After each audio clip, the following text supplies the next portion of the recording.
ये मूर्ति को विग्रह बनाने की प्रक्रिया केवल भारत में है। इसलिए दो शब्द हैं संस्कृत में, अमूर्त मतलब जो दिखता नहीं है, जो है स्पिरिचुअली मौजूद, और एक मूर्ति जो दिखती है।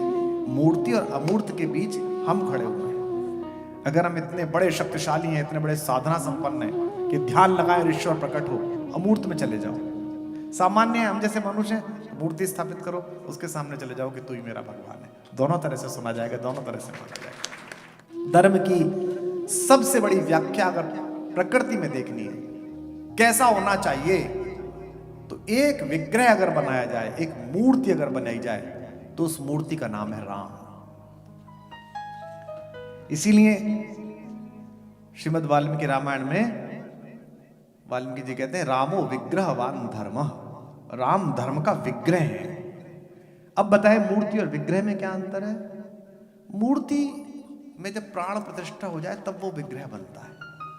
गणेश उत्सव जब होता है, आप देखते होंगे बंबई में तो बहुत होता है, महाराष्ट्र में बहुत होता है, तो ठेले पे गणपति बेचने वाले आते हैं, तो महिलाएं बहस करती हैं। महिलाओं का बड़ा इस मामले में बहुत अच्छा है कि उनको कोई भी चीज बिना बहस के, बिना खरीदारी के, बहुधा, सबकी नहीं कह रहा भाई, अब सेल्फ बिजनेस में तो नहीं कर सकती, आप क्या करेंगे, आपको लेना ही है जो है, जितने का गुची ने जो लगा दिया लेना ही है।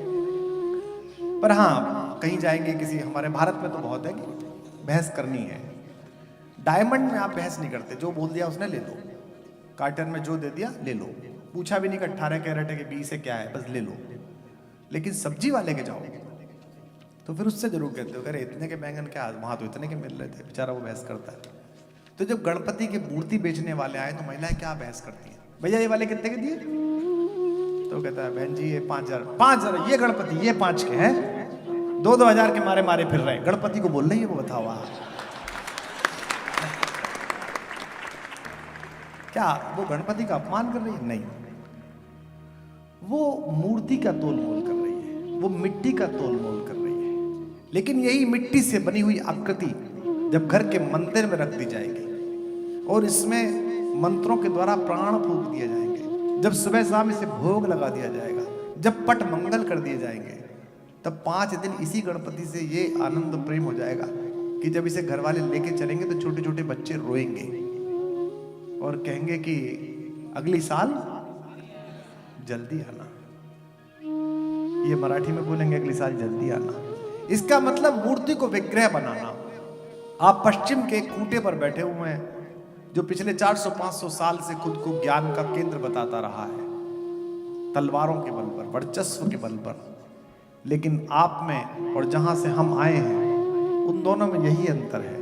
पूरा विश्व प्राण को पत्थर बनाने पर तुला हुआ है, भारत है जो पत्थर में प्राण डालने की प्रक्रिया में जुटा है।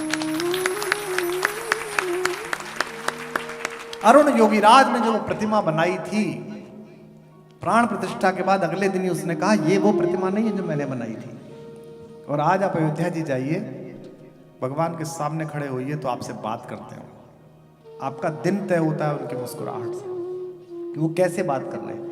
ये मूर्ति को विग्रह बनाने की प्रक्रिया केवल भारत में है। अब बहुत सारे लोग कहते हैं कि इसके आगे कैसे हाथ जोड़े। मुझसे एक ने कहा, दूसरे धर्म के थे, भाई साहब ये आप कैसे कर लेते हो, ये पत्थर है, इसे कैसे कर लेते हो। मैंने बात टाल दी, उनके घर चाय पीने गया था। फिर थोड़ी देर बाद बोले हमारे वालिद बहुत बड़े हकीम थे। मैंने कहा अच्छा, अरे साहब माशाल्लाह के आदमी थे, 6 फुट 2 इंच के। मैंने कहा कोई फोटो वोटो है क्या, तो वो फोटो उठा के लाए, बोले ये मेरे वालिद का फोटो है। तो मैंने कहा एक मुझे इजाजत देंगे आप, बोले क्या। मैंने कहा मैं इसे नीचे रख के इस पे जूता मारना चाहता हूँ।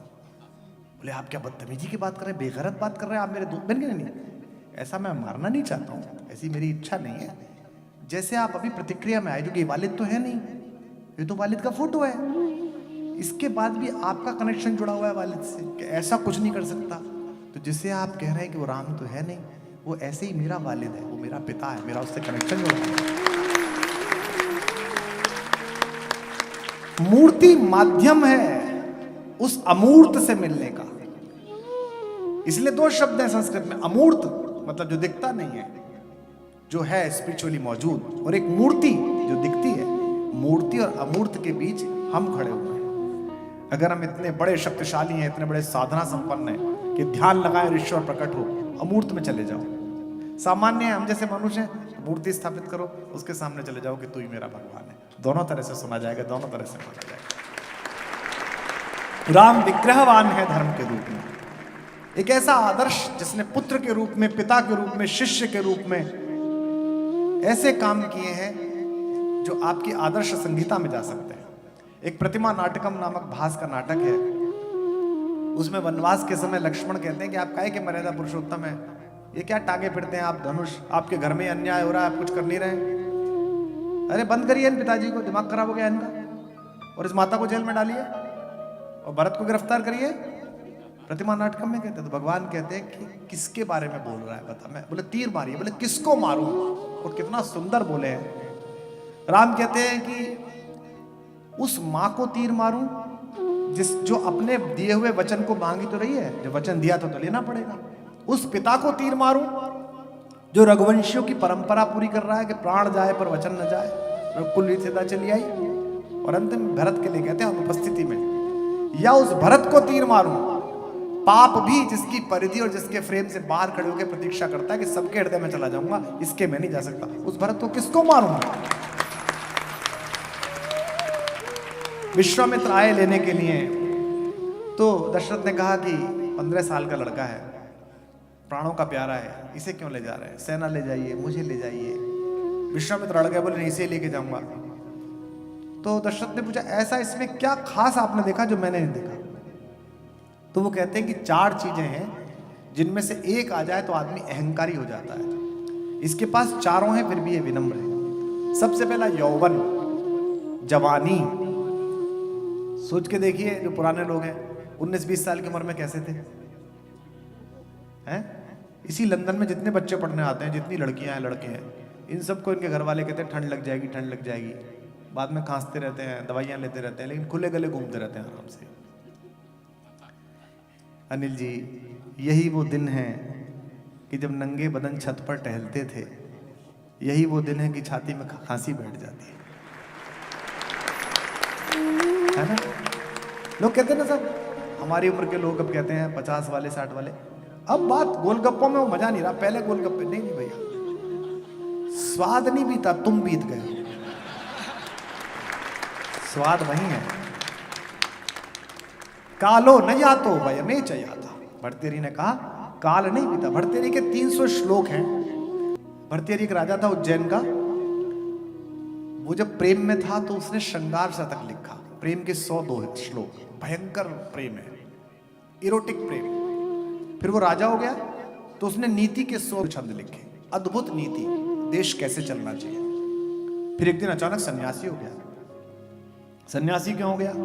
50 साल का था और पड़ोस के राज्य की एक 17 वर्ष की लड़की से शादी हो गई। पहले राजाओं में होती थी, बहुत सुंदर थी, उससे बड़ा मन लग गया उसका। एक दिन एक साधु घर पे आया, बड़ा साधु प्रेमी था, संतों का प्रेमी था। 1-1.5 महीने साधु महल में रहा। राजा ने उसकी बड़ी सेवा की, रात को पैर दबाए, सुबह उठे मुनिराज प्रणाम। साधु बोला यार तू तो बड़ा अद्भुत आदमी है, मैं तो तुझे राजा ही समझता था, तू तो देवता आदमी है, मैं हिमालय से आ रहा हूँ। उसने थैले में से एक फल निकाला, बोला ये अमर फल है, इसे खा ले, तू अगले 100 साल तक जवान बना रहेगा। राजा ने फल ले लिया, साधु चला गया। राजा ने सोचा यार कि मैं इसको खा लूं, जवान बना रहूंगा, और ये जो मेरी पत्नी है 17 साल की, ये बूढ़ी हो जाएगी, ये सुंदर है, ये रहनी चाहिए जैसी है वैसे ही।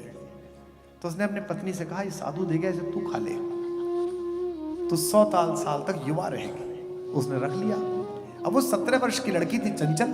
राजा तो रहता था इधर उधर। उसका जो महल था अंतःपुर, उसके बाहर जो गार्ड खड़ा होता था एक 21-22 साल का,